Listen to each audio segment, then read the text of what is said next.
Bonjour à toi, bienvenue à Spin-moi ça, épisode 3 de la saison 2. Content de te revoir, mon ami.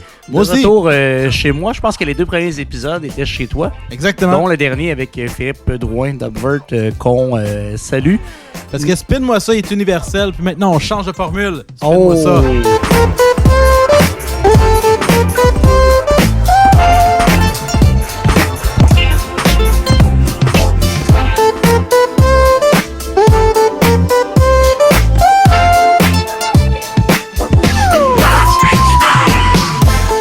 Hey Derek, on change de formule. On change de formule. En fait, on parlait de musique. J'ai envie de parler de plein de choses. Puis, tu sais, avant, on avait un podcast qui s'appelait... c'était quoi le premier podcast qu'on avait Ah oui, La Quête. La Quête, où est-ce qu'on avait des discussions. Puis c'était intéressant. Puis c'est le fun d'avoir des discussions. Ouais. Et là, on était principalement axé sur 3 vertex qui étaient de faire des découvertes, etc. Ouais. Et j'avais envie de, plutôt que de s'exposer l'un et l'autre, des découvertes, etc., juste qu'on jase. Ah oui. C'est le fun de jaser parce qu'à la base, on est des amis, puis c'est une rencontre où on peut se parler. Ben, je pense qu'on a eu ce déclic-là aussi avec les artistes invités, parce que faut le savoir, oui, on regarde un petit peu quelques infos, mais une grande partie de nos invités sont de l'improvisation parce que c'est comme ça qu'on fonctionne bien, comme les interactions qu'on a sur scène. Fait que je pense que de parler vraiment de sujet. Puis là, aujourd'hui, on va y aller avec un sujet précis. Aujourd'hui, on commence avec un sujet qu'on a réfléchi. Exact. Juste pour vous introduire dans la nouvelle formule. Par la suite, par contre, tu as soumis une idée intéressante. À chaque épisode, on pige un thème. Les thèmes peuvent être des thèmes que nous, on a écrits, que des gens autour de nous ont écrits, que des gens à la maison nous ont proposés. Ouais. Et tout le temps, une thématique autour, généralement, de la musique. Ouais. Donc, tu sais, que ce soit ton thème d'émission préféré, peu importe, en fait. Donc, ça peut être la musique qu'on écoute, ça peut être des musiques nostalgiques, ça peut être n'importe quoi, de quoi qui se rattache à la musique. On peut aller sur des objets, de la musique de film, on peut parler de... Il y a tellement de sujets qu'on peut parler parce que la musique est partout. Et là, il arrive quoi, mettons, qu'après 15 minutes, on a fait le tour du sujet puis qu'on a 1 heure à combler? On pige un autre sujet. Ah, OK. Fait que c'est illimité. C'est illimité. Ah oui. Fait que... Comme les possibilités de discussion. Exactement. Voilà. Et aujourd'hui, on a choisi un thème juste pour commencer à jaser. Puis de mais avant d'embarquer là-dedans, j'irai quand même dans quelque chose. Je remercierai l'organisation, les soirées Gitano, le booking Deux Chats, qui a fait un showcase incroyable. Merci à Andrei de nous avoir accueillis au Le Centre Hub Créatif. C'était vraiment une très belle soirée. C'était le lancement de Sean Jobin. J'ai vraiment pogné de quoi. Gros coup de cœur pour Sean Jobin. On l'a vu pour Faux Soleil au Grand Marché. Mais là, sa formule solo, j'ai vraiment découvert un artiste parce que la proposition était hyper réfléchie, le visuel. C'est une expérience. Moi, quand je joue en spectacle, j'aime ça vivre une expérience artistique. Ce qui veut dire pas seulement la musique, mais le visuel, l'interaction. Puis tout ça était présent.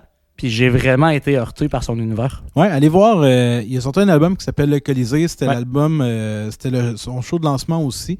Il y avait une soirée, c'était Slim Tony, vraiment super belle performance aussi. On va recevoir sur le podcast, fait qu'on va en jaser de tout ça. Sean Jobin, l'invitation est lancée, donc je pense que c'est une question de temps, mais honnêtement, allez écouter Slim Tony, Sean Jobin, vraiment 2 bons artistes. Absolument. Il y avait 2 gars de À l'arrière ensemble qui ont closé la soirée. Ouais, on avait Eman et Kenlo qui étaient là, c'est vrai. Fait que ça, c'était cool. Puis voilà, non, vraiment une belle soirée. Puis il y avait nous. Puis là, petite promo, parce que j'en profite quand même. Tu sais, notre podcast, il faut bien se promouvoir un peu. Ouais. Le 4 mars, c'est ma fête. Ben oui. Je vais avoir 35 ans. Vieux bonhomme. On a organisé un spectacle. T'es un vieux monsieur. Ben vraiment, mais t'as quel âge déjà? J'ai 27. Ah oui, c'est ça. T'as l'air de ça. Avec ton petit cheveu roux Bourgogne, là. Écoute, le 4 mars, à la Source La Martinière, The Space Between Us vont ouvrir la soirée, qui sont les premiers invités qu'on a reçus au podcast, qui sont aussi des amis chers dans nos cœurs, mais qui ont vraiment un bel univers à vous faire découvrir en formule acoustique, strip très simple.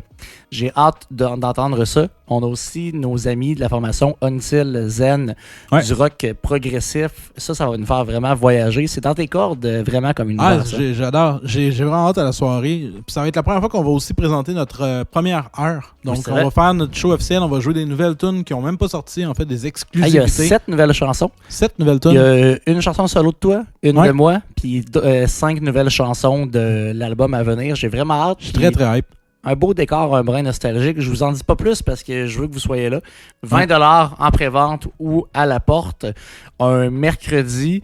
Tu vas dire, mais mercredi, moi, et qu'est-ce que tu as à faire un mercredi? Rien. En plus, c'est la semaine de relâche. Fais garder tes kids si t'en as. Viens triper avec nous autres. Ça va remplir ton cœur. Ça va être un highlight dans ta semaine. Puis moi, ça va être le plus beau cadeau de fête que tu peux me faire. Fait que j'ai hâte de te voir le 4 mars.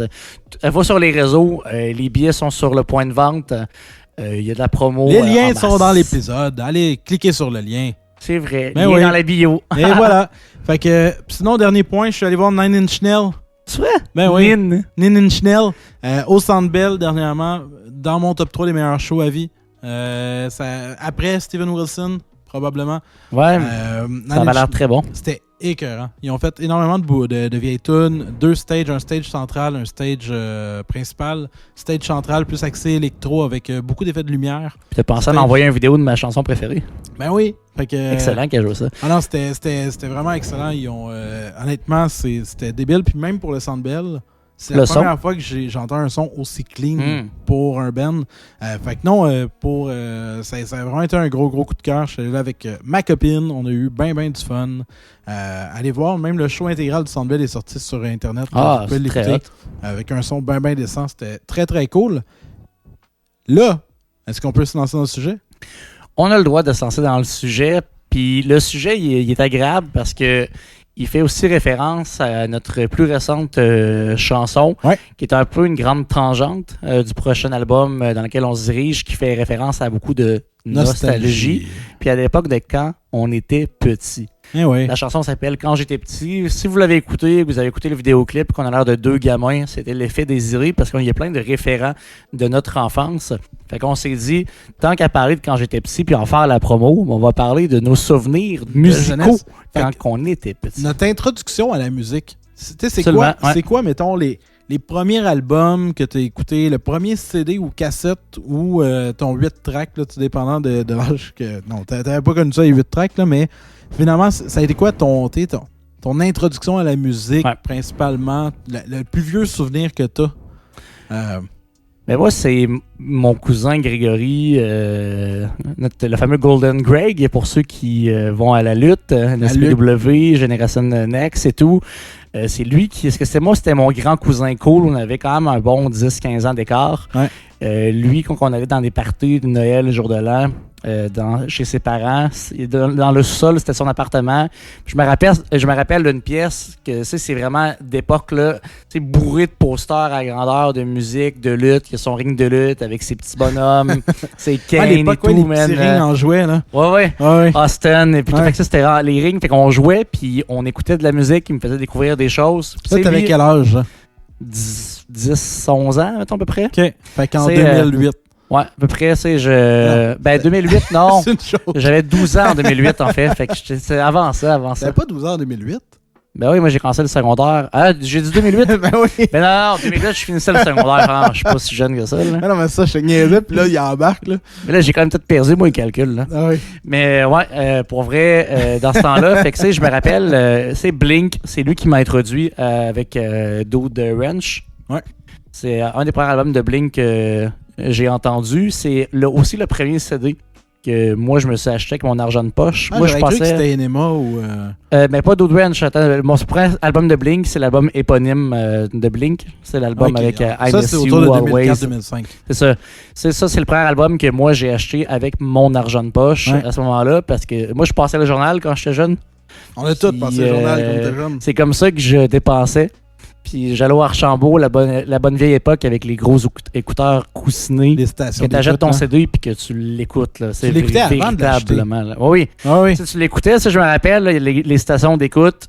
Puis là, tu écoutes le CD, tu fais OK, c'est beau, je l'achète. Puis ça, c'est quand même, putain, 20$. Mais 20$ dans ce temps-là, c'était quand même... C'était de l'argent. Tu voulais l'investir, puis on le rentabilisait. Tu sais, comme on disait souvent en joke, au début, tu tripes sur la 2, la 4 puis la 8. Puis là, en est, tu t'écœures. Tu fais comme, qu'est-ce que la 3 puis la 5 était quand même pas pire. Tu fais comme, la 12, quand ça, j'ai pas découvert ça avant. Puis la tonne d'intro, finalement, man, c'est rendu ma préférée. Fait que tu te rendais compte que t'appréciais le CD, puis tu le redécouvrais, puis puis que tu le beurrais, puis qu'à la fin, il était quasiment rendu illisible. Moi, j'aimais ça. On va revenir à ton cousin Greg, là, mais j'aimais vraiment ça. Moi, un de mes trips, mais un petit peu plus vieux là, que 10 ans, mais quand j'ai commencé à travailler, fait 14 ans, mettons, c'était d'aller au Music World. Nous autres, c'était ça qu'il y avait à Saint-Jean-sur-Richelieu. On n'avait pas d'Archambault. Fait que j'allais au Music World, puis là, j'allais parler aux commis. Puis j'étais comme, hey, ces temps-ci, je trippe, genre, mettons, Radiohead. Puis là, ça, c'est un vrai cas. Puis là, il a fait comment? Mais tu connais-tu Sigur Rós? Non. Fait que là, il me présentait, il dit, cet album-là, tu risques d'aimer ça. Je l'achetais, puis je l'écoutais. Mais tu sais, t'achetais un CD, t'en achetais pas. Tu sais, Spotify, là, tu vas écouter une tune, tu fais, j'aime pas ça, tu skips, tu passes à autre chose. Dans ça, tu l'achetais, fait que tu l'écoutais, l'album, là. Puis t'apprenais à aimer les affaires, puis t'apprenais à... C'est vrai que c'était hot, ça, se faire conseiller. On dirait que j'ai pas tant de souvenirs d'avoir des gens qualifiés. On dirait que moi, c'était plus des grands HMV, Archambault, mais on dirait que j'ai pas le souvenir d'avoir été tant conseillé. Moi, j'aimais ça. Mais par contre, ça, j'ai le souvenir d'avoir été conseillé dans des films quand j'allais dans les super clubs Vidéotron. Puis là, que t'enlevais ton velcro, t'étais là, écoute, je sais pas quoi écouter, j'aime les films d'horreur, puis j'ai vu ça. Un petit peu, j'en ai un pour toi, puis là, tu l'emmenais. Puis t'avais une location 3 jours pour l'écouter. Mais moi, j'avais ça au Archambault. Tu sais, quand j'allais au Archambault, quand j'habitais à Montréal, j'allais au Archambault, puis je jasais avec les amis, puis on bandait sur des trucs, puis ils me proposaient des affaires. Je pense que j'étais plus jeune avec toi à ce moment-là. Fait que, tu sais, moi, je faisais mes découvertes moi-même avec les stations d'écoute. Puis je faisais des découvertes aussi à ce moment-là avec le père de ma sœur, en fait, qui, c'est ma demi-sœur. Longue histoire courte, tout ça pour dire que lui, tous les dimanches, allait au Archambault, j'allais avec lui. Puis lui, il s'achetait 3 CD. À tous les dimanches, il y avait genre une grosse colonne stéréo. Il se ça dans son futon. Puis il découvrait. Puis des fois, ça me faisait triper. Des fois, je comprenais pas du tout le trip. Des fois, c'était de la musique du monde. Des fois, c'était des bruits quasiment plus que de la musique. C'était particulier. Mais il y a eu des excellentes découvertes. T'sais, avec lui, j'ai découvert l'album Fallen d'Evanescence. J'ai découvert The Reason. C'est l'album de Hoobastank. J'ai découvert Keane aussi. Avec... j'ai oublié le nom, Somewhere I Belong to... Open Fields. L'album, cet album-là. Il y a beaucoup d'albums que j'ai découvert dans des sessions d'écoute un dimanche. Puis c'était vraiment un moment de silence absolu de là, si t'es là, tu parles pas, puis on écoute. Puis j'étais comme, OK. Puis j'ai appris à écouter la musique, mais... Fait que là, je pars dans tous les sens. T'étais chez Greg, ton cousin, chez dans Greg. le sous-sol, il t'a introduit à Blink. Il m'a introduit à Dude Ranch? Avec Dude Ranch, puis... après ça, il m'a introduit à Marilyn Manson. Fait que là, j'ai Manson sur le bras. Pour tous ceux qui me connaissent, c'était quoi le premier album? Manson, au début, j'ai un cool fact avec ça. J'étais arrivé au début, j'avais Antichrist Superstar, j'avais Mechanical Animals et Golden Age of Grotesque. C'était les 3 CD qu'il m'a prêté. Puis il m'a dit, écoute ça chez vous. Puis reviens-moi, c'est ce que t'en penses. Puis moi, dans la maison, j'étais dans un sous-sol, tout le monde était en haut, puis moi, je dormais tout seul en bas. Puis il faisait vraiment noir, j'avais une mini fenêtre, là. Puis je me rappelle que je regardais la pochette, puis là, j'étais quand même jeune, tu sais, dans ce temps-là. Puis il me faisait peur, man. Tu sais, ça, j'avais peur, genre, qu'il m'attaque, je sais pas, man. Qu'il sorte de la radio. Mais le personnage, là, me foutait la chienne, mon gars. C'est drôle, ça. Là, je me réveillais, man, puis je le voyais, puis tout, puis... La première fois, il me l'a prêté pendant une semaine, je l'ai revu après, il m'a dit pis, j'étais comme j'ai pas eu le temps de les écouter, puis j'avais eu peur de les écouter, man. Puis là, à l'école, il y avait comme plein de rumeurs de, tu sais, le gars, man, il s'est arraché un œil avec une cuillère et s'en avait plein de trucs, là, puis ça, il a tué son père, puis il avait blanc, puis c'était dangereux. Puis j'étais comme, Chris, moi j'ai ça chez nous, man, c'est quasiment maudit, ça. Puis après, ça fait, non, man. Puis là, il a mis les CD, il a mis Golden Age of Grotesque, je pense, en premier. Puis là, j'ai vraiment pogné de quoi, c'est sur cet album-là. Là, je les ai ramenés, je les ai écoutés. Ça a été le début d'une histoire d'amour, mais pour les premiers temps, j'en avais peur. Puis Manson, par après, là, je suis parti d'avoir fucking peur à vraiment l'aimer et être prêt à le défendre. Moi, j'étais chef scout, j'étais dans les louveteaux. J'étais saisonnier, j'étais chef de meute. Attends un petit peu, je m'en vais quelque part avec ça. Parce que ça a l'air fucked up. Il y a comme pas de pont avec mon affaire. Là, mais ce qui arrive, c'est qu'il y en a un. J'étais en vallée de la Jacques-Cartier. On monte la tente, puis on est un qui trouve mon CD de Marilyn Manson. Un jeune ou un jeune? Un jeune, un jeune dans ma troupe, dans ma meute. Puis il me dit Marilyn Manson, c'est un esti de fif, puis sus, puis blabla. Puis on l'a jamais retrouvé. Alors dis ça, puis tu vas savoir comment je m'appelle. Hein? Il me l'a dit. T'as menacé un kid? Oui, non, j'étais un kid qui menaçait un kid. On avait les deux, mettons, je sais pas, 10 ans. OK. Puis là, il m'a dit que c'était une tapette. Puis j'étais comme, hey Chris, tu parles pas de Manson de même. C'est un esti de fils. Je l'ai poussé. Ça, c'était l'époque, hein, où est-ce que tous ces mots-là, c'était encore... Ah, mais c'était grave, là. Ah, ouais. Puis là, je l'ai poussé sur le poteau. C'est comme cogné à la tête, puis c'est mis à pleurer. Puis là, on m'a retiré mon écusson. Fait que à cause de Manson, j'ai perdu mon écusson de chef. Puis après ça, j'ai dit, OK, c'est beau, man. Manson. T'étais un peu trop intense, ça. Oui, mais ça, j'étais comme, non, tu dis pas ça. Manson, c'est des niaiseries, ça. Puis 2 semaines avant, je pleurais dans le noir avec ses CD. Fait que, c'est quand même drôle. Alors, moi, je pensais que t'étais comme, genre, les ados, là, comme 15 ans, qui a comme sa première job dans les louveteaux, genre, d'animer. Non, okay. Ça fait plus de sens, là. J'étais vraiment chef de meute, mais à le même âge, c'était avec comme pas un saisonnier adjoint, je me rappelle pas c'est quoi le terme. Oui, je pense que c'est saisonnier. Oui. C'est ça, hein? J'étais ça, moi. Mais ouais, c'est ça. J'avais été ça, moi aussi. Des pages partout, un beau petit T'avais une ligne ou 2 lignes? J'en avais 2. Moi, j'étais le plus haut. Ouais, c'est ça. Moi aussi, j'avais eu les 2. Puis, non, c'est ça. Fait que j'ai monté les rangs. J'étais un louveteau exemplaire jusqu'à temps que j'en passe un à cause de Manson. Mais ça a été pas mal. Drôle, ça. Ça, mais c'est mon cousin m'a emmené à beaucoup de diversité dans le sens que, tu sais, j'écoutais du Blink, j'écoutais du Manson, puis j'écoutais genre Eminem, 50 Cent. Ouais. Puis après ça, je me suis mis à découvrir vraiment la vague de punk rock, du Good Charlotte, Sum 41. Tu sais, moi, j'avais mes CD, mon Discman. J'en ai eu 2. J'ai un Panasonic gris et une espèce de bleu pâle. Avec les 2 clips, c'est bon. Oui, puis avec les clips en arrière des oreilles, les écouteurs. Après ça, j'ai eu le même Discman que j'ai réussi à récupérer, qui est mon Sony noir. Ben, j'ai tellement traîné ça partout. Là. Toi, t'as pas connu l'époque des cassettes. Moi, j'ai un Walkman Sony jaune. À ce moment-là, fait que j'ai connu l'époque des cassettes. La seule cassette que j'avais chez nous, c'était une cassette de Grease de ma mère, dans la cassette. Ma mère, ce film-là, on l'a écouté 48 fois, là, honnêtement. Puis, c'est les premiers vinyles que t'as acheté, je pense. Ouais. Parce que c'était drôle, ça, mais non, c'était un peu tout ça. Fait que je pourrais continuer dans plein d'affaires, mais arrêtons-nous là, parce que moi, je veux savoir, là, je viens de parler, un petit monologue, mais toi, ça a starté comment ta découverte musicale? Moi, ma mère était... ma mère écoutait beaucoup de musique. Elle l'écoute encore, mais je pense que à l'époque, on était abonnés à Maison Columbia, entre autres. Puis, mais ça, c'est peut-être pas mon plus vieux souvenir de quelque chose que j'ai eu. Mon premier CD que je me souviens, c'était la trame sonore de Tortue Ninja 2. Ah ouais. Parce que ma mère, elle aidait mon oncle à faire du ménage, quelque chose comme ça. Puis des fois, elle m'amenait, puis mon cousin, j'aimais vraiment ce cousin-là. Il y avait un Sega Genesis chez eux. Fait que toi aussi, t'avais un cousin cool, là. Je sais pas si c'était un cousin cool, mais du moins, il y avait des choses cool chez mon cousin.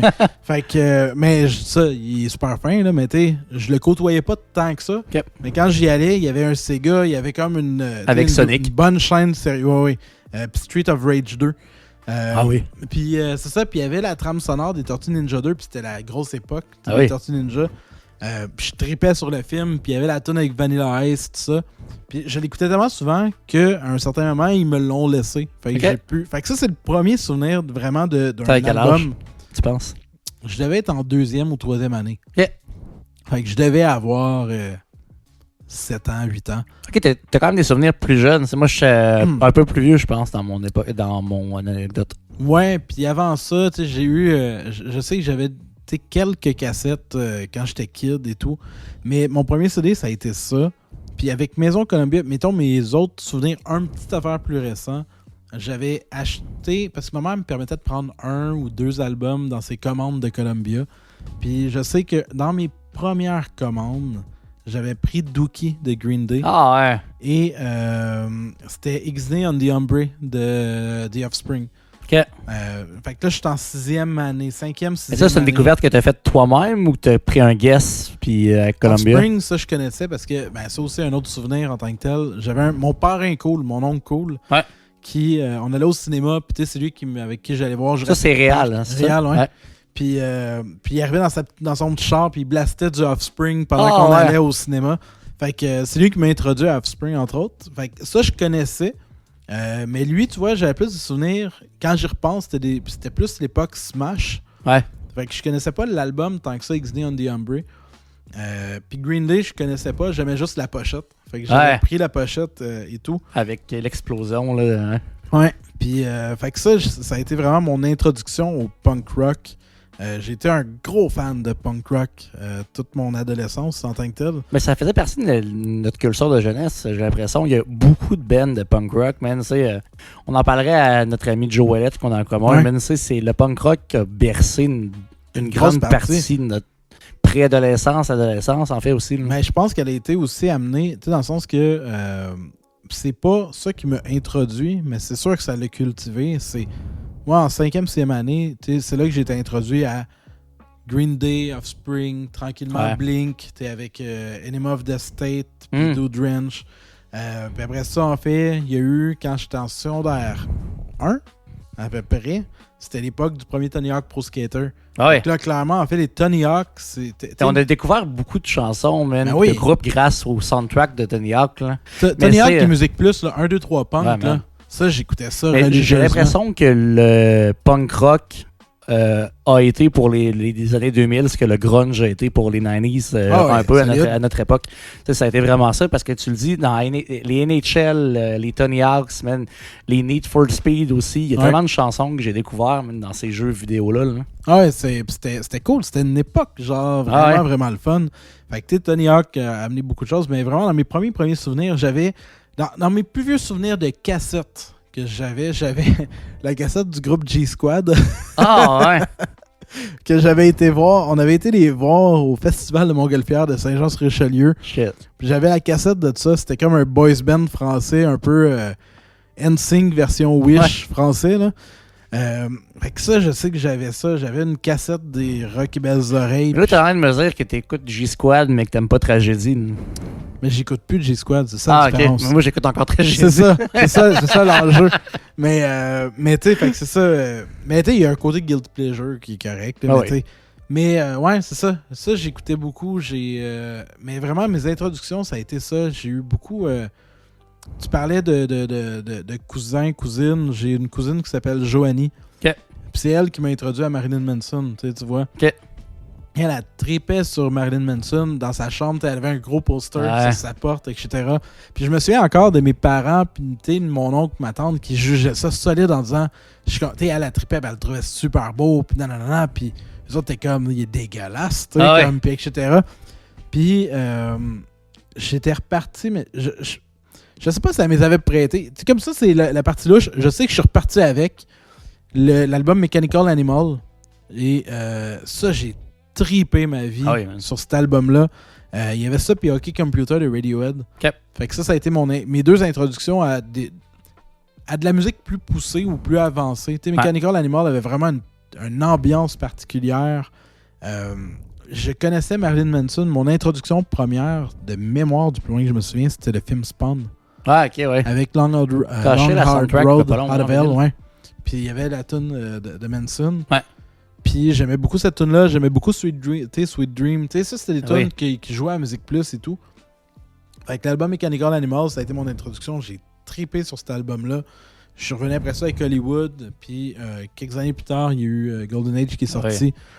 Qui était vraiment excellent. Mais ça en est un. C'est intéressant. C'est le point que tu amènes sur les albums clés, mettons. Parce que on a un écart d'âge quand même pas si grand, mais suffisamment grand pour ne pas avoir les mêmes albums de référence. T'es tout le temps 2 albums plus loin. Oui. Tu sais, mettons, tu peux être Dookie. Ouais. C'est moi, mon album d'introduction à Green Day, ça a été American Idiot, mettons.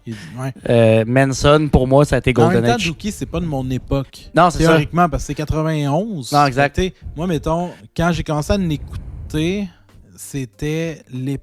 Ben, tu sais, introduction, je dis ça, est-ce que des fois ça s'inscrit dans la chronologie de notre âge? Pas forcément. Ouais, parce que moi, c'était Nimrod qui était sorti. Mais c'est moi, mettons, la première fois que j'ai entendu du Green Day, c'était ça.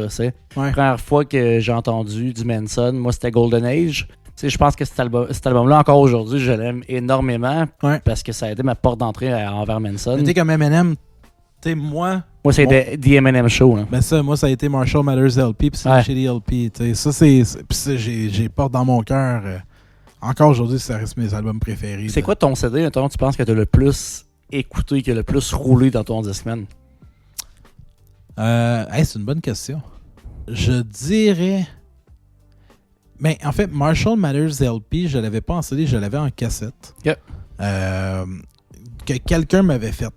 Fait que, fait que, ouais, ça, des vieux souvenirs, là, genre, initialement, il y avait Real Slim Shady qui était sorti. Gros, j'ai trippé ma vie. J'avais réussi à pogner la radio de Way I Am, mais il me manquait le début, mais je l'écoutais en boucle. Puis par la suite, j'ai une amie qui l'avait en CD, qui me l'avait mis sur une cassette. Puis ça, je l'ai écouté, là, mais vraiment intensément. Jean Leloup, le Dôme, étrangement, a joué beaucoup dans mon Discman. J'essaie de me rappeler. Mais ceux qui me... Genre, mes premiers picks qui me viennent en tête, c'est Marshall Mathers LP de Eminem. Ça a été Mechanicals Animal de Manson. Le Dôme de Jean Leloup. Dans les plus vieux albums qui ont roulé beaucoup. Puis Nimrod de Green Day. Ouais. Honnêtement, j'ai trippé sur cet album-là qui était plus soft de façon générale. Mais j'ai vraiment trippé. Mais il y a sûrement d'autres affaires, mais c'est probablement ceux qui me viennent le plus à l'esprit. Mais après ça, il y en a plein. Enema of the State a roulé beaucoup. Ouais. Toi, ça a été... Moi, je pense que le premier qui me vient en tête, puis je réfléchis en t'écoutant en même temps, c'est décidément de Eminem Show, man. J'ai surécouté cet album. J'ai tellement écouté, honnêtement. Puis encore aujourd'hui, c'est mon album d'Eminem préféré. Mais non, je le trouve incroyable. Mais ça, puis l'album éponyme de Blink, je l'ai écouté énormément aussi. Puis le premier album de Billy Talent. Ouais. Ça, c'était... J'ai écouté ça beaucoup. Puis ça, encore une fois, mon cousin Cole, il y avait un band. Puis il faisait des covers de punk. OK. Fait que il y avait un cover de Killing in the Name of de Rage Against the Machine. Fait que j'ai découvert Rage Against comme ça. Ouais. Il y avait genre, il jouait du Rise Against. Il y avait 2-3 tunes de Billy Talent. Ouais. Billy Talent, je connaissais pas ça. Puis en il a repris une tune. Je pense que c'était This Is How It Goes. Ouais. Puis exact. Puis là, il s'est mis genre à screamer puis tout. Puis j'étais comme what the fuck, c'est quoi ça, c'est bon, man. Puis là, je me suis acheté l'album de Billy Talent, je l'ai surécouté. Puis j'avais snobé moi cet album-là. Ah, moi, man, c'est le encore aujourd'hui mon album préféré de Billy Talent. Qu'est-ce que je l'aime. Jonathan, c'est un ami en commun. Il avait, il l'avait, puis il l'écoutait, puis tout ça. Puis moi, la tune Try Honesty, quand elle jouait, je la trouvais... J'aimais pas cette tune-là. Là. Ouais. Puis j'accrochais pas en tout à Billy Talent. Je trouvais ça... Je sais pas, ça me parlait pas. Billy Talent 2 est sorti. J'ai trippé ma vie sur Billy Talent 2. Encore aujourd'hui, c'est mon album de Billy Talent préféré. Genre, je capote sur cet album-là. Puis par la suite, je suis revenu à Billy Talent, le premier. Puis là, on dirait que j'ai comme accroché dessus. C'est un coup de cœur, puis encore aujourd'hui, je l'ai en vinyle, puis je le spin quand même régulièrement, j'adore cet album-là. Tu sais, moi je me rappelle, si on parlait de l'époque de Musique Plus, c'est l'époque des clips aussi. Ouais. Où que ça, le combat des clips. Ouais, le combat des clips, puis il y avait le clip de Nothing to Lose qui a joué longtemps. Puis ça, je pense que c'est un clip qui venait me chercher, puis c'est... On parlait beaucoup d'intimidation, j'en ai vécu longtemps, puis moi, je m'identifiais beaucoup à ça. Ouais. Puis je me rappelle que Nothing to Lose était vraiment venu me chercher. Mais c'était une chanson qui parlait de suicide, puis ça me parlait de détresse et tout. Ouais. Que, je me rappelle que ça avait été un peu un baume sur le cœur, autant qu'Eminem m'emmenait à m'évader, puis à vraiment comme décharger, mettons, plein d'émotions. Ouais. Fait que la musique, pour moi, à ce moment-là, j'ai découvert que la musique était vraiment un outil. Puis un outil de communication aussi, parce que peu importe l'émotion que tu as, que ce soit la joie, la colère, la tristesse, peu importe, je ne vais pas faire l'inventaire des émotions, vous les connaissez. Tu as un style musical, tu as un artiste, tu as une chanson, tu as un album qui va te faire du bien puis qui va fitter dans ce que tu as besoin. Fait que la musique, pour moi, c'est devenu quelque chose d'émotif puis de sentimental, peu importe l'émotion que j'avais. Puis c'est encore aujourd'hui, quand on en parle souvent, j'ai encore plein de choix émotifs, nostalgiques qui font écho. Autant des trucs, des fois, que je peux accrocher, que tout est là puis que je devrais aimer, mais il manque la fibre émotive. Ouais. Fait que je pense que la musique, c'est devenu une émotion très tôt. Puis que ça m'a accompagné encore aujourd'hui. Mais c'est hâte de voir des fois où est-ce que c'est parti puis pourquoi. Puis maintenant, comment tu le modules. Ouais. Tu me fais penser, tantôt tu me demandais un album qui a spiné beaucoup. Ouais. 98. J'ai 10 ans. L'album que j'ai écouté en boucle, je l'avais en cassette. Genre, et je l'ai écouté, là, mais non-stop. Mais en boucle. Genre, je connais encore aujourd'hui les paroles quasiment intégrales de l'album au complet. C'est genre la trame sonore de Hook? Non. C'est l'album de Mano, Panic Celtic. Ah ouais? Hey man, cet album-là, là, j'ai des souvenirs de... Ma mère, en fait, elle gardait des kids à la maison le soir puis le matin. Ouais. Parce qu'elle travaillait dans la journée. Puis, il y avait un gars qui s'appelait Jean-Michel, de mémoire son nom, qui avait à peu près mon âge, mais on n'allait pas à la même école. Puis on écoutait, genre, cette cassette-là en boucle, mon gars, puis on apprenait les paroles. Puis comme je te dis, encore aujourd'hui, je pense, je me souviens, je mets l'album, je suis capable de le chanter de A à Z, quasiment intégral. Là. Ah ouais? Je tripais là-dessus. Puis je fais un clin d'œil, là. C'est drôle parce que Mano existe encore aujourd'hui. Ils ont sorti un album. Ils viennent de sortir un album, là, pas long, hein? Il est pas fameux. J'ai pas accroché. Non, j'ai pas accroché non plus. Je trouve ça plate, là. On bifurque un peu. Oui. Mais j'aimais vraiment beaucoup Mano. Encore une fois, c'est dans les Guilty Pleasures, là, j'aime encore beaucoup écouter des vieux albums de Mano. Puis quand je dis, c'est comme. Oh, mais sur un Guilty, ça, c'était pas. Un peu. Un peu? Un peu. Ben, je pense, tu sais, ça l'a pas. C'est pour moi un guilty pleasure, c'est quand j'étais genre dans le black metal avec mes amis métalleux puis j'écoutais du Ashley Simpson dans ma chambre là.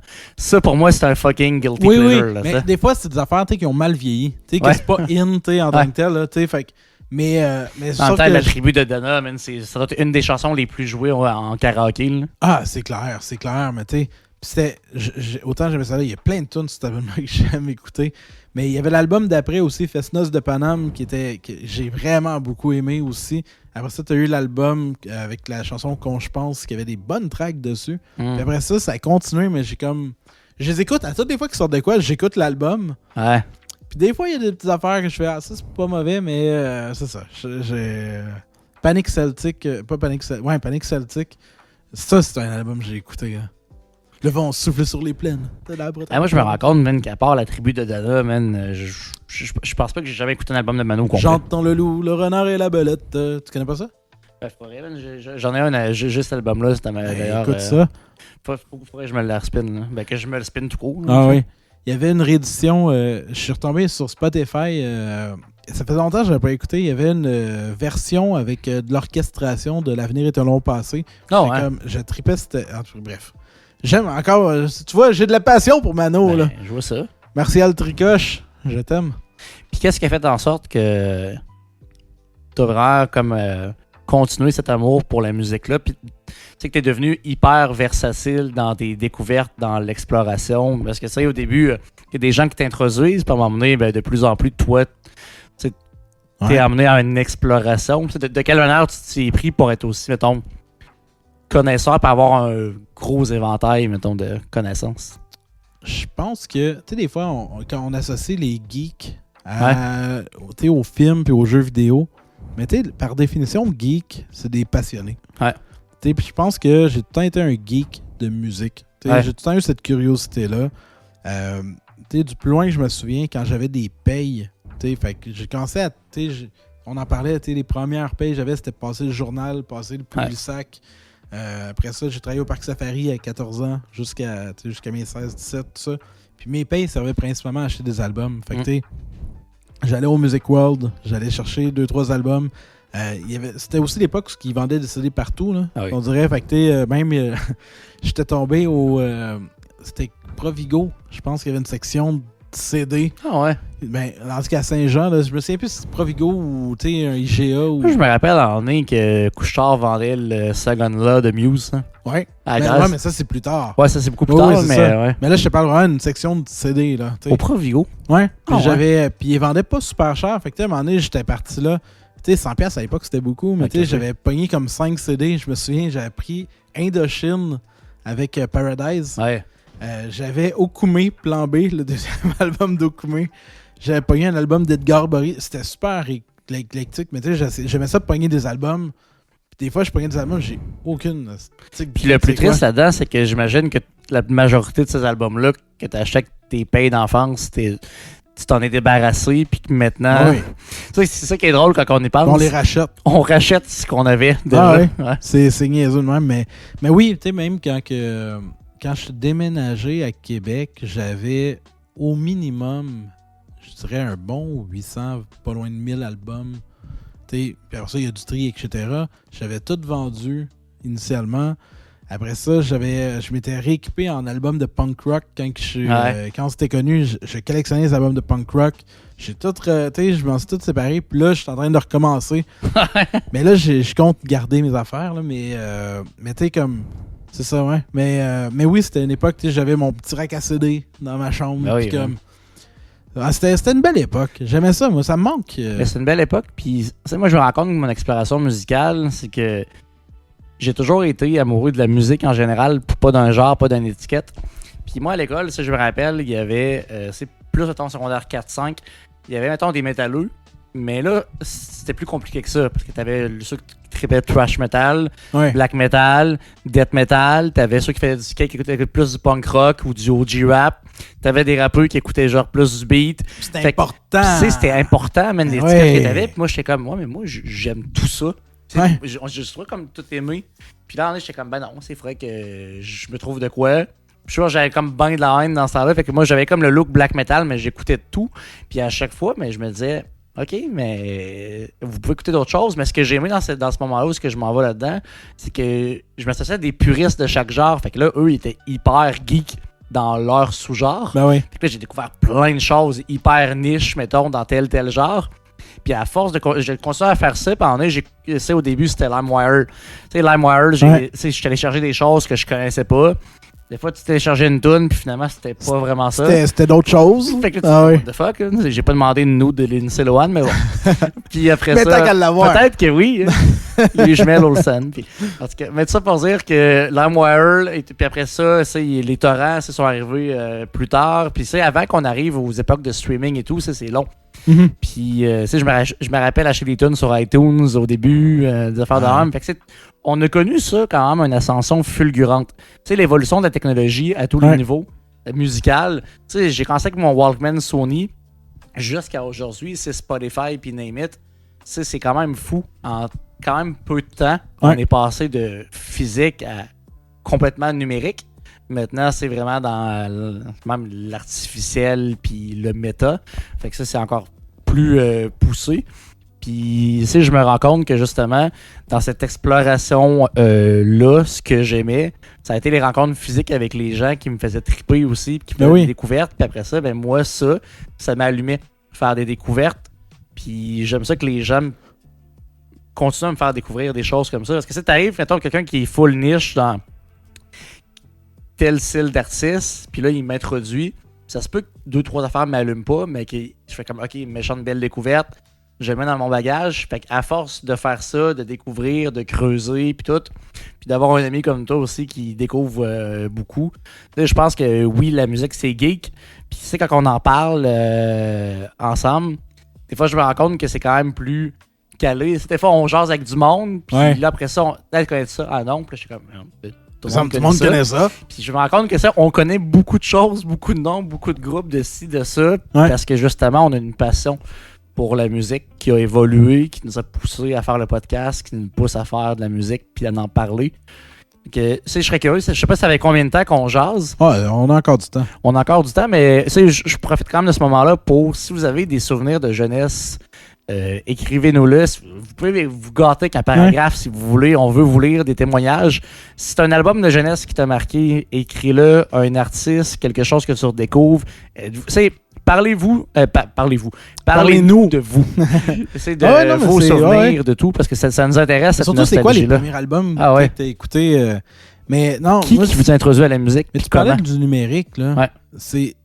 J'aime l'idée du numérique, mais Caroline, ça me manque. Mais l'aspect physique, je me raconte, j'aime tellement ça. J'aime l'aspect physique. J'aimais... Tu sais, ce qui est plate avec Spotify, pour le commun du mortel, tu sais, si tu tweaks ton algorithme puis tu cherches à sortir de ton algorithme, puis tu peux y arriver, là, mais c'est un peu... Tu sais, on parle de chambre d'écho sur Facebook, tout ça, mais la chambre d'écho existe aussi sur Spotify, là. Fait que, tu sais, à un certain moment, t'aimes le punk rock, v'là du punk rock, v'là du punk rock, puis en fait, je trouve, puis on devient paresseux avec Spotify. Puis comme je dis, on se force pas à écouter beaucoup de choses. Fait que les tunes deviennent de plus en plus courtes. Il y a le fameux garbage listing que je parle souvent dans les épisodes de podcast où un album sort, tu l'écoutes rapide, puis rapide veut dire c'est quelques secondes par tune, tu fais un survol, j'accroche pas tant. Ouais. C'est sûr que t'accroches pas tant. Tu sais, combien d'artistes peuvent t'accrocher en 8 secondes par chanson, genre sans skip 12? Ça existe pas, faut prendre le temps. Je fais ça, moi aussi. Mais je prends juste un exemple. Parce que, là, juste un exemple de nous deux. Tu sais, quand je t'avais parlé de Goldfinger, tu m'es revenu en faisant ça ressemble à du Blink. T'as quelque chose, j'ai écouté du Blink. Ce que ça me dit, c'est t'as écouté la première chanson, t'as écouté à peu près 15 secondes la première tune, tu m'as répondu. C'est exactement ce que j'ai fait. Puis après l'épisode, je te l'ai réécouté, faire OK, je comprends l'univers, mais c'est exactement ce que j'ai fait à ce moment-là. Ah oui, c'était clair. Parce que c'était la première tune sonne comme du Blink. Il y a marque de Blink dedans. En plus, mais voulant dire, mais c'est que c'est ça, c'est ça aujourd'hui, c'est pas un reproche, c'est correct, je fais la même chose. Là. Des fois, je passe à côté d'affaires parce que j'ai parti à la première tune, je fais puis après ça, je passe à autre chose, puis ça finit là. Puis aussi, Spotify, ce qui est dommage, c'est que j'ai l'impression que j'aime un album 3 jours. Je passe à autre chose. Tandis qu'à l'époque, quand que t'achetais un album, tu l'écoutais. Solide. Je veux dire, il y a des albums qui vont perdurer un petit peu dans le temps, mais j'ai jamais écouté autant un album aujourd'hui que j'ai pu écouter un album à l'époque. Non. Fait que des fois, ça me manque ce côté-là. Même chose pour des films. Des fois, tu vas sur Netflix, tu passes plus de temps à chercher un film que... c'est fou, ça, pareil. Hein? C'est quand on disait, il n'y a rien à écouter. Je suis comme, il y a une bibliothèque infinie. Mais il y a tellement de choix. J'allais au Vidéotron, il y avait genre 200 films, ma façon de parler, puis on en trouvait un. Des fois, on a reloué le même film, puis on le réécoutait, puis on n'avait pas cette... Mais je me rends compte que... Mais tu prenais une chance. C'est ça, c'est que tu arrivais, tu regardais les nouveautés, tu étais comme...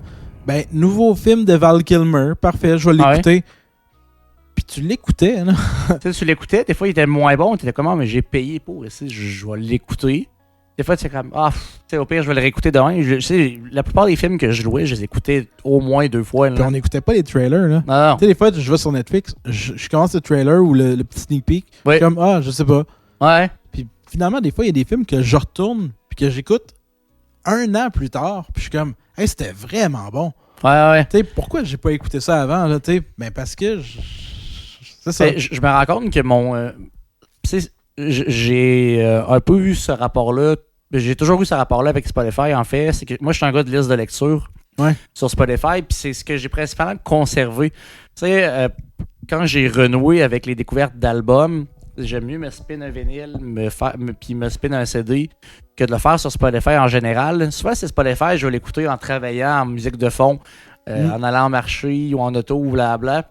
Fait que c'est pas une écoute attentive. Quand je veux une écoute attentive d'album, je vais y aller avec du physique parce que j'aime la manipulation, j'aime le moment, puis de savourer, de vraiment déguster. C'est que tu t'imposes une écoute aussi. Je m'impose cette écoute-là parce que je m'arrête un instant pour c'est vraiment me connecter avec la musique. Tandis que Spotify, je me fais des listes de lecture, puis c'est des trucs que j'aime, puis c'est souvent pas mal les mêmes affaires en général. Fait que je me rends compte que sur Spotify, c'est pas là que je vais savourer un album tant que ça. Ben, à moins que je l'aille pas en CD ou en vinyle, là, je vais prendre le temps d'eux. Mais il reste que, quand même, c'est plus ça mon apport. Je me rends compte que le physique, l'espèce de rituel qui l'accompagne, le moment que je me permets, puis qui me fait du bien, je l'ai vraiment dans le physique. Puis c'est quand on se tourne vers, mettons, c'est mon salon, que ce soit dans les vinyles, que ce soit dans les CD, dans les jeux, j'aime le rétro. J'aime ce côté physique-là. J'aime les jeux de société, j'aime les livres. Je pourrais m'acheter une Kindle puis avoir des livres numériques, puis c'est bien, puis je pourrais en avoir une, puis j'aimerais ça dans des moments. Mais j'aime m'asseoir avec mon livre physique. J'aime l'odeur des pages, j'aime le toucher. J'aime mes jeux de Switch, man, je pourrais les acheter digital aussi, mais j'aime ouvrir la pochette, man. J'ai acheté Ori l'autre fois, il y a plein de photos. Genre juste des petites affaires de même, mettre la cassette, la GameCube, le CD, le bouton qui s'allume, tout ça, le rituel, ce moment-là unique, c'est que tu vis. Mais acheter un album à l'époque, tu sais, mettons, justement, on parle de Dookie. Tu sais, le nombre de fois que j'ai mis le CD, je prenais le livret, j'étais couché sur mon lit, je lisais les paroles pendant que je l'écoutais, tu regardes les images, tu sais, il y a comme il y a une expérience autour de ça qui était vraiment le fun. Qu'aujourd'hui, tu me mets sur Spotify, je veux dire, je mets de la musique en marchant, mais j'ai vraiment pas le même rituel. Puis je vais pas lire les paroles sur Spotify. Comme, fait qu'il y a des affaires, des fois, j'aime le rituel du physique. Clairement. Mechanical Animal, on en parlait tantôt. Je sais pas si t'avais la première version avec la pochette bleue. Non. Parce que ce qui était hot, là, en fait, c'est qu'il y avait... t'avais un sleeve, puis le plastique, il était bleu. Puis la raison, c'est que dans le livret, il y avait plein de messages cachés. Ah ouais. Quand tu le mettais avec la pochette bleue, ça les faisait ressortir, en fait. Puis c'était genre des trucs vraiment hot là, qui se faisaient puis qui étaient le fun. Là. Ah ouais. Genre quand il y avait des trucs un peu plus originaux de ce genre-là, c'était trippant. Là. Non, pour vrai, c'est une belle époque. Puis je pense que on l'aborde dans nos chansons aussi, mais je pense pas qu'on est les seuls de côté. Puis est-ce que c'est un moment qu'on se dit on est rendu vieux puis qu'on réfléchit en même temps? Oui, mais non, parce que c'est réellement un game changer l'ère numérique. C'est par rapport à ce que nous, on a vécu. Puis j'ai hâte de voir nos enfants, nous autres, donc ça va être quoi leur référent à eux autres en termes musicaux, en termes de films, en termes de ça. Il y a beaucoup de choses qui se passent sur le web, que ce soit des influenceurs, des youtubeurs, des créateurs de contenu et tout. Fait que est-ce que ça va être genre moi je me rappelle de Willy Bed. C'est plus que de genre, c'est sûr que ça va arriver. Puis je veux dire, il y a des groupes qui vont transcender. Là, BTS. Des trucs comme ça qui vont marquer de façon générale. Roxane Bruno, aujourd'hui, elle a assez de followers pour dire qu'il y a des jeunes qui vont s'en souvenir. C'est un Fred en ce moment. Penny va se rappeler Fred comme un artiste qui l'a marqué. Qui l'a marqué. Mais J. Scott de ce monde aussi. Il y en a. C'est ça. J'ai juste l'impression qu'aujourd'hui, on n'a jamais eu autant accès à la musique. Je veux pas qu'à l'époque. Mais on n'a jamais autant peu accordé d'importance à la musique. Mais ça tue l'essence un peu. C'est comme trop d'accès à l'information, trop de possibilités. Tu deviens lazy, tu deviens lâche même dans la découverte. Comme t'arrivais au Archambault, mettons, oui, t'avais plusieurs CD, mais j'arrive dans la station d'écoute. Là, j'ai 6 CD qui sont là. J'arrive à l'autre, il y en a une coupe, puis je fais comme, OK, mon but, c'est de repartir avec un. Puis là, tu le survoles avec la sensation d'écoute, mais quand même, t'es là un bout. Tu restes pas au Archambault 5 minutes quand tu y vas, tu prends le temps. Moi, je passais du temps. Moi, je passais crissement du temps. On passait le dimanche après-midi là, puis ça passait de même. Là. Mais je repartais avec un truc, je suis comme, c'est ça, man, c'est mon choix, je suis content. Je me rappelle le petit hype, je veux dire, dans l'auto. C'est genre de l'écouter, man. Puis quand on se forçait, là, moi, il y a eu un moment, j'étais un peu moins... C'est pas quand j'étais jeune, mais ça reste quand même juste pour démontrer la différence. Je suis pas un fan de Metallica. J'ai jamais trippé Metallica en soi. Un moment donné, j'arrive au Archambault un matin, je passe devant l'Archambault, je suis même pas là. Il commence à avoir un line-up. Petit line-up. Je suis comme, qu'est-ce qui se passe? Je m'en vais dans le line-up, j'attends. Puis le line-up, il s'agrandit. Là. Fait que je suis au début du line-up en soi. Et je rentre en dedans.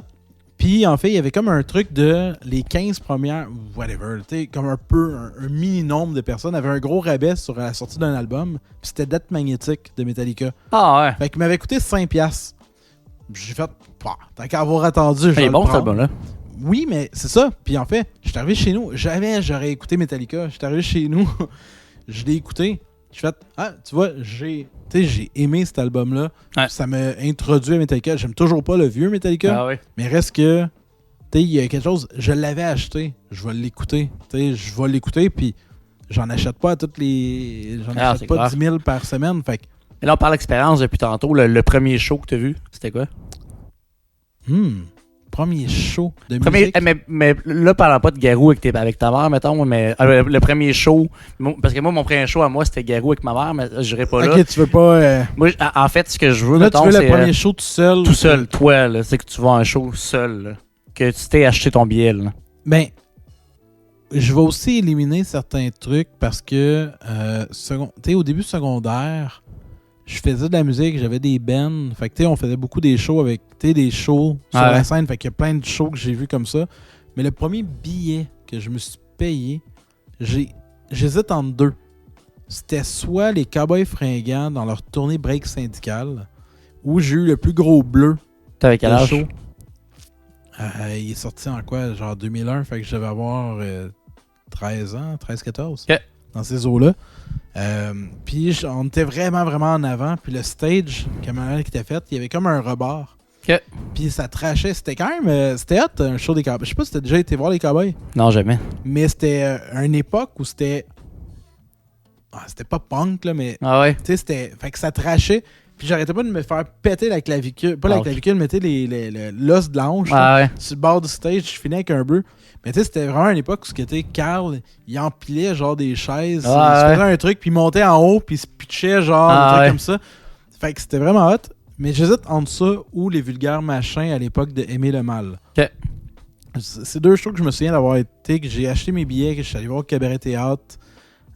C'est hot quel premier groupe que tu allé voir, c'est un groupe québécois, c'est de toi là? Les deux, finalement. Ouais, je trippais vraiment beaucoup musique Keb. À l'adolescence, il y avait vraiment quand même une effervescence de plein de trucs vraiment cool. Mais ça, c'est dans mes plus vieux souvenirs de moi qui achète un billet pour un spectacle. OK. Ouais. Toi? Moi, mon premier souvenir qui vient en tête, c'est Aaron Maiden au Colisée Pepsi. Ouais. Mais moi, j'étais plus vieux, je pense. C'est genre en 2008-2009, là, quand même. C'est ça, c'était la tournée de Amador of Life and Death. Ouais. Puis j'ai trouvé ça poche parce que moi j'avais découvert Maiden, puis j'étais vraiment grand fan de Maiden. J'avais ma tuque Maiden, mon bracelet de cuir Maiden, les cotons, en tout cas. J'ai vraiment une grosse passe Maiden, puis j'aimais beaucoup les premiers albums. Number of the Beast, Peace of Mind, Power Slave. Ils en ont presque tout fait? Mais en fait, man, c'est qu'ils ont fait l'intégrale d'Amador of Life and Death, qui était 10 chansons. Ils ont fait Run to the Hills, Alouette by the Name, The Number of the Beast. Puis ils ont fini avec Fear of the Dark. Ils ont fait genre 4 grosses populaires, puis l'album intégral. Fait que oui, j'étais content d'entendre 4 chansons, mais j'aurais voulu comme la moitié. J'aurais voulu coupe en 5, rajoute-en 5, mettons, qu'on connaît plus. Mais ça avait été leur décision. Puis c'était Bonnet for a Valentine. For My Valentine, en première partie de mes donnes. OK. Puis ça fitait bizarrement. Mais c'est un drôle de blend, c'était drôle. Puis je connaissais pas ça tant que ça. C'est ce qui m'a amené à l'écouter par après puis à découvrir plus leur album que j'ai appris à vraiment aimer par la suite. Mais oui, ça a été le premier show que j'ai vu pas mal tout seul. Ça m'a donné la piqûre parce qu'après ça, moi j'ai encore plein de billets dans mes affaires, là, mais des dizaines et dizaines, c'est une centaine de shows à l'Impérial dans le temps que Québec était la ville du métal. C'était vraiment là, fut un temps, je sais pas à quel point, parce que j'allais pas de temps à Montréal voir des shows, mais il fut un temps que Québec, c'était vraiment la ville comme métal. Il y avait énormément de shows. Beaucoup de shows qui s'arrêtaient à Montréal, puis à Québec, puis pas à Montréal, des fois. Puis l'Impérial, c'était vraiment la place. J'ai vu Earth Enemy là-bas. J'ai rencontré Angela Gosso, l'ancienne chanteuse. Cool, là-bas, backstage, j'ai rencontré plein de monde. Les doutes des Luvetti, Enspherum, Fintroll. Plein de métal. J'ai vu du black, du dark, du death. J'ai vu tout, man. À l'Impérial, là, ça a été, moi, la salle de spectacle qui a bercé mon adolescence. En termes de spectacle, puis énormément de métal. C'est l'anti là-bas, j'ai vu c'est du Azalea Dying, Unearthed, c'est du Nécrophagiste. C'est fou, comment que ça... J'ai vu tellement de métal, man, mais des gros noms, là. Il y avait le Summer Slaughter, qui était un festival, qui était insane. Il y avait vraiment beaucoup de shows, puis maintenant, si on regardait un peu le cri du cœur de Carl Emmanuel, il y a pas longtemps, puis justement que la scène métal, c'est plus difficile. C'est des grosses boîtes comme Extensive Enterprise à Montréal en monopole. C'est pas là que je veux aller, mais dans le sens mais un temps quand même. Il y a eu un moment où c'était vraiment une effervescence. Il y avait une effervescence. Mais Québec, c'était le métal. Moi, dans mon coin, c'était le punk. Ouais, c'est ça. Fait que nous autres, à Saint-Jean-sur-Richelieu, c'était vraiment la scène punk rock. On avait plein de bands, tu sais, Bald Vulture, qui était dans ce coin-là, qui avait Sub, qui est un groupe de Saint-Jean. T'avais Capitaine Révolte. T'avais vraiment une scène effervescente, en fait. T'avais beaucoup de bands locaux aussi. Mais c'était très punk rock dans Saint-Jean. Dans le vieux Saint-Jean, il y a des bars qui faisaient bien des shows, justement, dans cette nature-là. Fait que moi, j'ai plus grandi peut-être dans... Tu sais, toi, t'as grandi dans le métal, dans la ville du métal. Moi, j'ai grandi dans le punk rock, dans la ville du punk rock, là. Mais ouais, moi, ça a été beaucoup des shows de punk que j'avais été voir. Ouais, c'était...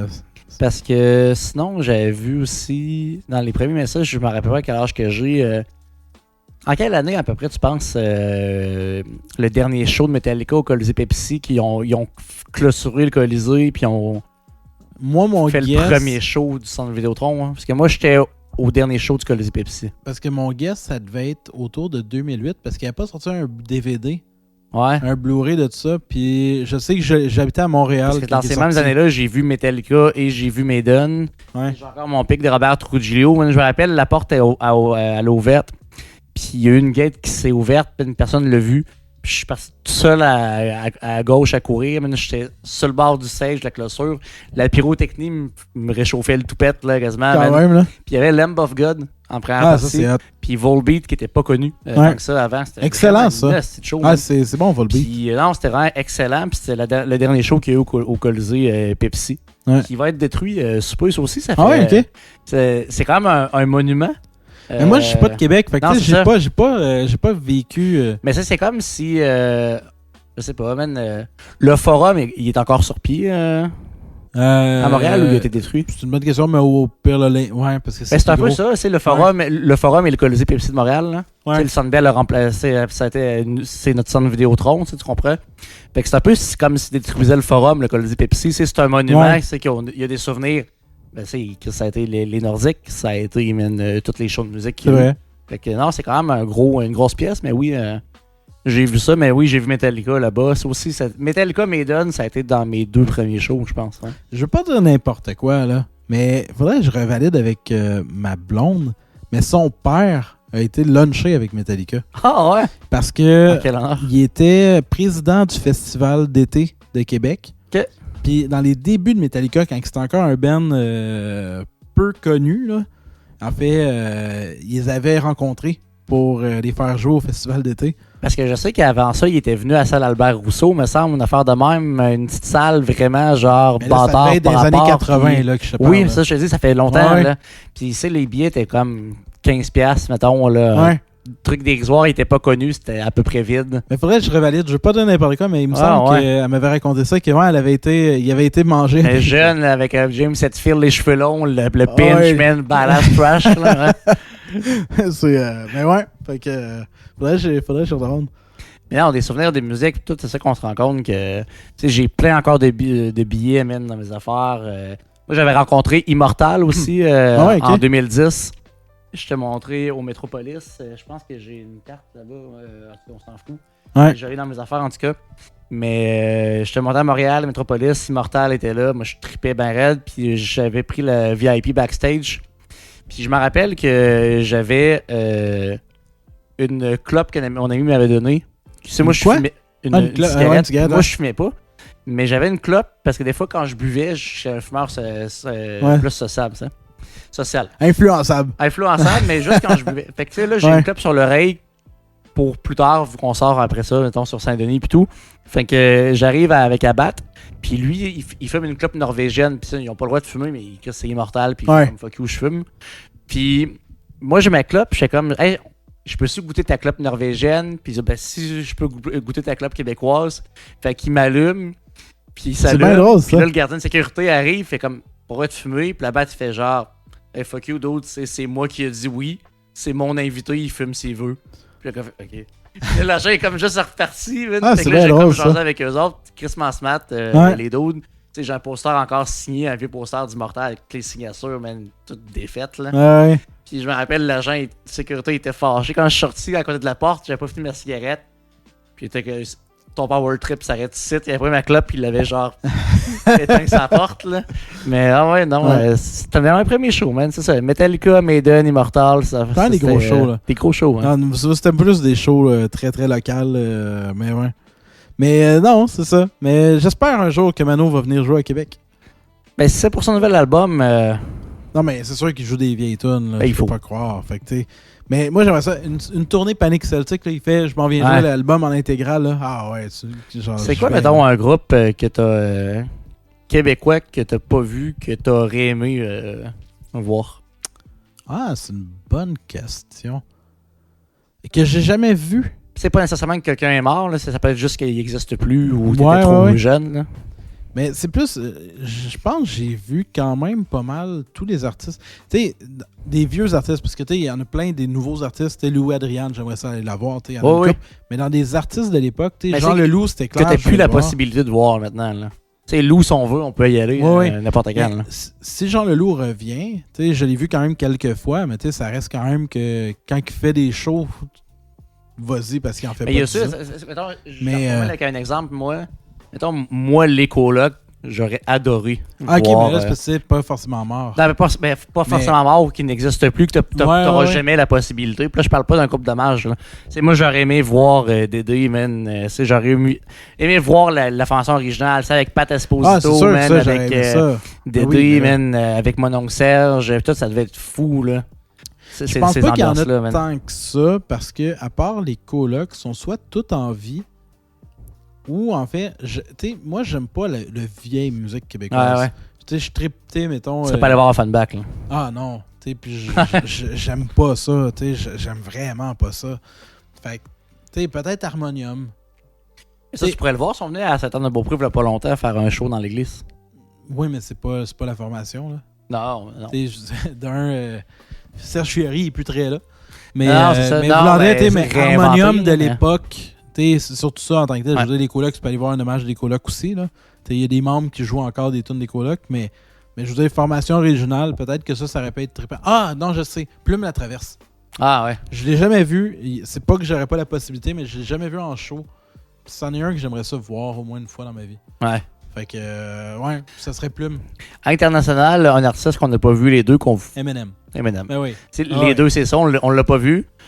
Ça, c'est Manson, toi, c'est la première fois que tu le voyais avec moi à Boston. Ouais. Moi, c'était ma troisième fois. Puis ça, c'était un checklist. Là, on a Aurel San qu'on va aller voir bientôt, qui était sur la checklist aussi. Ouais. Big Flo et Oli, je viens de les voir au FEC il y a pas longtemps. Je suis en train de faire plein de checks. Nine Inch Nails, ça fait partie des choses que je voulais voir dans ma vie. Dans les dernières années, j'ai vu plein d'artistes qui étaient sur mes bucket list. J'ai vu Mike Patton, Nine Inch Nails, on a vu Manson. Eminem, il faut vraiment c'est un des seuls. Juste pas de show, c'est pas on veut pas se déplacer, il n'y a pas d'opportunité. Mais puis il y a plein de bands que je sais pas pourquoi je suis pas allé voir encore. Goldfinger, on en parlait, je les ai jamais vus en show. Pourtant, ils viennent souvent, puis je sais pas pourquoi j'y vais pas. Mais ça fait partie des groupes que j'aimerais ça aller voir. The Offspring, on est allé les voir ensemble, je pense. Ça, c'était dans ma bucket list. Probablement un des plus vieux bands que j'écoute, puis je les avais jamais vus en show avant cette fois-là. Green Day, ça, je les avais vus à l'époque aussi. À l'époque, American Idiot, j'avais été voir... Ouais. C'était vraiment hot, ça, comme chose. Il y a beaucoup de groupes comme ça que j'ai pas vu. J'ai jamais vu Green Day, j'ai jamais vu Avenged Sevenfold. Avenged, ça, j'aimerais ça. Ça, j'aimerais ça. Je suis jamais allé. Puis j'aimerais ça la formule actuelle en plus, parce que j'aime ça ce qu'ils font, moi, en ce moment. Ouais. Puis autant que j'aimerais ça qu'ils mergent avec leur vieux stock aussi, mais reste que... Non, il y a beaucoup de groupes, je pense que la musique, c'est ça. Les expériences de show. C'est autant que je me suis comme tanné. Je t'interromps. Le band que je veux voir en show, que j'ai jamais vu, qui reste encore dans mes top 3 de mes checklists, là, à part Eminem, c'est EFI. Ah! J'ai jamais vu EFI, moi non plus. EFI, je les ai jamais vus. Oui, imagine-tu, man, une tournée Sing the Sorrow, man, là. Ah, mais moi, du moment qu'ils reviennent... Oh oui, mais Québec, moi aussi. Pas loin, là. Ben moi aussi, parce que j'aime tout ce qu'ils ont fait, mais imagine, c'est une tournée Sing the Sorrow, man. Tournée célébrons les 25 ans de l'album. Là. Oui, man. Fou. Mais EFI, ça fait partie des bands que j'ai pas vu, que j'aimerais vraiment savoir au moins une fois dans ma vie. Là. Ouais. Non, mais dans des checklists, j'en ai fait une coupe. Moi aussi, c'est Big Flo au festival. Et Oli, j'avais vraiment hâte de les voir, mais Eminem. C'est un des artistes que j'écoute depuis le plus longtemps. J'avais 10 ans.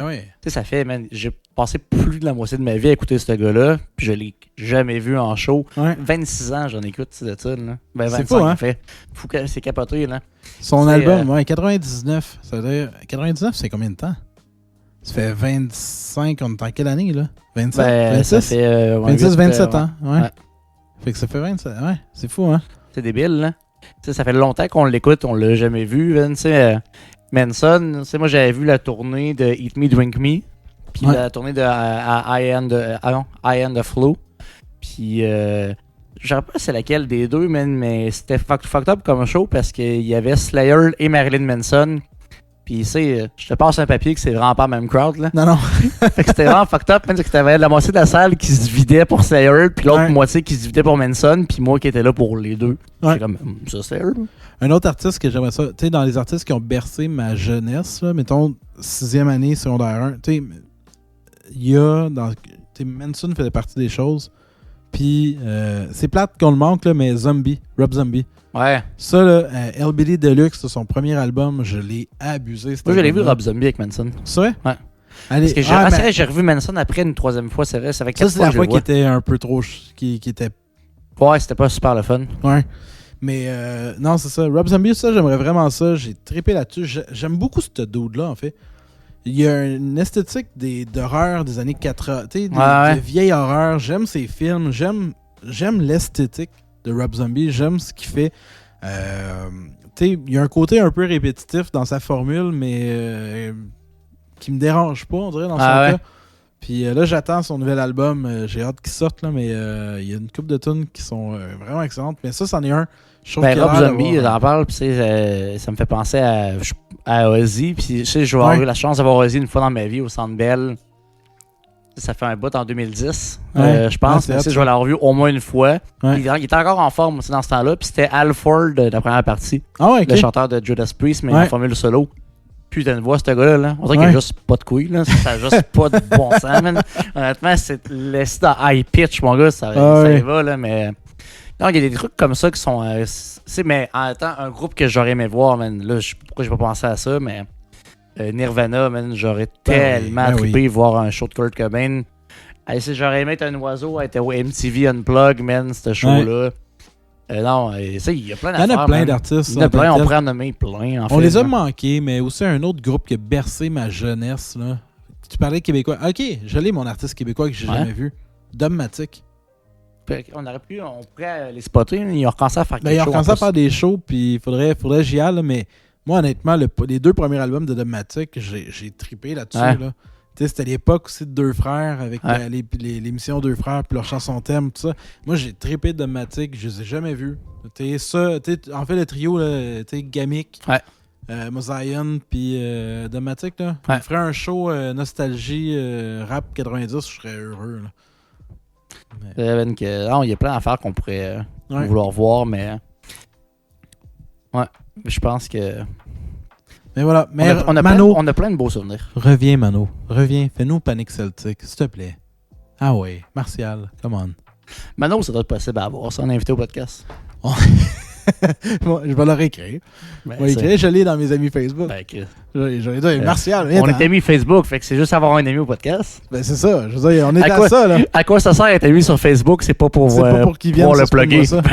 Écoute, l'avenir est un long passé. Fait que là, j'ai l'impression qu'on doit refaire le tour. Je pense que oui. Du podcast. On a débordé, en fait, quand même. Ah, sûrement, mais en même temps, on pourrait refaire une autre heure facilement avec des souvenirs de jeunesse, parce que quand j'étais petit, autant qu'il est loin en termes d'âge, qu'il est vraiment pas loin dans nos cœurs, il est encore omniprésent. Si je me retourne dans mon salon, dans l'environnement, dans nos souvenirs, puis dans qui on est, c'est tout part de là. Avant d'être un grand garçon, on était un petit enfant avec plein de souvenirs qui a évolué là-dedans, puis la musique, ben ça transcende les âges, les générations. Puis ça nous fait encore du bien. Tu sais, quand je réécoute du vieux Blink, ben je me rappelle ces moments-là que j'étais dans l'autobus avec mon Discman. Fait que je pense que la musique, au-delà de l'émotion, aussi est accompagnée d'images puis de moments précis. Des fois, t'étais où à ce moment-là quand tu l'écoutais? Moi, là, c'est quelque chose que j'ai comme mémoire. J'ai une mémoire musicale. Ouais. En fait, je peux te dire n'importe quel album que j'ai acheté, surtout, mettons, des albums de jeunesse, je peux te dire exactement quand est-ce que je l'ai acheté, qu'est-ce que j'ai fait quand je l'ai écouté la première fois, je peux te dire en quelle année il est sorti. Genre, j'ai vraiment une mémoire des albums vraiment, vraiment assez pinpoint, là. Très hot. Ouais. Fait que, moi, c'est dans les chansons, puis moi, au lieu moi, c'est dans l'émotion. Fait que, je sais que cette chanson-là, mettons, c'était dans tel contexte, dans telle situation, relié à quelle émotion, à quel moment de ma vie, puis tout. Fait que, je pense que moi, la musique, pour moi, le côté émotif, c'est qu'il y a aussi une chronologie là-dedans. Fait que ma ligne de vie, c'est une ligne musicale. C'est une portée. C'est une portée. Ouais. Voilà. Ah, c'est-tu beau, hein? Fait que, si je suis un fa dièse. S'il y a des gens qui veulent qui veulent prendre contrôle du podcast. En fait, moi, ce que je vous suggère, là, tu nous écoutes sur Spotify, laisse un commentaire. Ouais. Tu nous écoutes sur Balado Québec, écris-nous. Tu nous écoutes sur Apple Podcast, écris sur Apple Podcast, écris sur notre Facebook. Shoot-nous tes thèmes. Puis on va faire, les prochaines fois, là, ça va être Hugo B. Je sais pas pourquoi Hugo B. Nous propose comme thème tel sujet. Puis on va parler du sujet autant qu'on est capable d'en parler.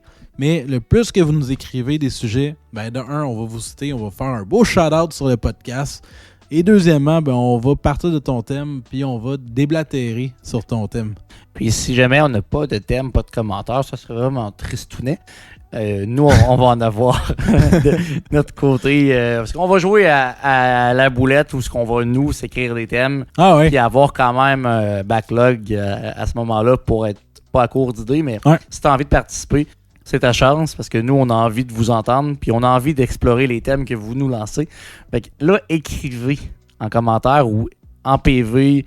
Pour vrai, on est parlable, on est gentil. Puis on aime notre communauté. Ma blonde, elle me dit... Tu sais, spin-moi ça, là. Ça fait référence au vinyle. Mais elle dit, ça fait aussi référence, tu sais, quand tu spins une idée, quand tu spins des affaires, etc. Fait qu'elle dit, anyway, le nom fit avec le concept. J'étais comme, c'est vrai. C'est vrai. On spin sur des idées, on peut avoir des débats, on va spinner des débats. On parlait de Linkin Park, comment on est, etc. On a tellement de l'ouverture à parler de n'importe quoi. Est-ce que spin-moi ça, c'est aussi quand je fais l'hélicoptère avec mon machin? Hep là! Oh! Hey, on se revoit la Salut! semaine. Ciao!